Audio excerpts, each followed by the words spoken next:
মায়ের কাছে সন্তান হারানোর শোক প্রকাশের কোনো ভাষা হয় না, কেবলই এমন অভিব্যক্তি যা বুঝিয়ে দেয় কি হারিয়েছেন তিনি। আদরের একমাত্র সন্তানের মরদেহের পাশে বসে স্তব্ধ এই মা। নেই কান্না, নেই চিৎকার, আছে শুধুই দীর্ঘশ্বাস। যেন ঠিক এখনো বুঝে উঠতে পারছেন না কোথায় হারিয়ে গেল একমাত্র বুকের ধন। মাত্র ৩.৫ বছর বয়স হয়েছিল গাড়ি চালক বাবার, আদরের দুলালি তানহার। সময়টা তো মেয়েকে নিয়ে স্বপ্ন দেখতে শুরু করার, কিন্তু কোন সে নারকীয় অপদৃষ্টি সবকিছু এলোমেলো করে দিল জানা নেই তার। চাপড় দিয়েছিল মনে হয়, গলায় চিহ্ন আছে। তারপরে আমার মেয়ের গলায় একটা চেন ছিল, চেনটাও নাই।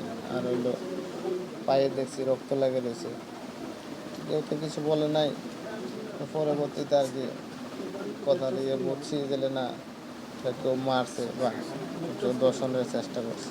শুধুমাত্র বাবা মা নয়, ছোট্ট শিশু তানহা ছিল স্বজন আর প্রতিবেশীদেরও চোখের মণি। তানহাকে হারিয়ে তাদের এমন আর্তচিৎকারেই ভেসে ওঠে তার প্রতিচ্ছবি। তাদের ধারণা আশপাশের কোনো পশুর লোভাতুর দৃষ্টি পড়েছিল তানহার উপর। যেই বাসায় থাকে সেই বাসায় কোনো ছোট মেয়ে বাচ্চা নাই।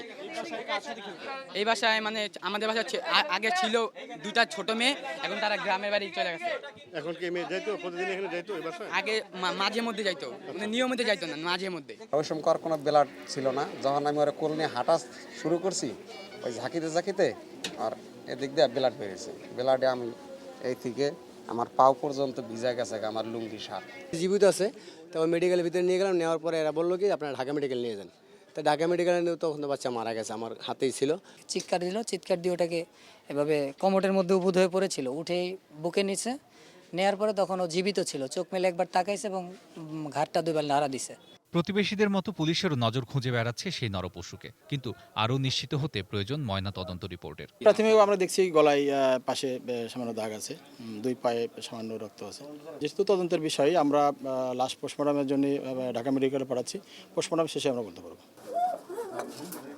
সামদানি হক নাজুম, এটিএন নিউজ, ঢাকা।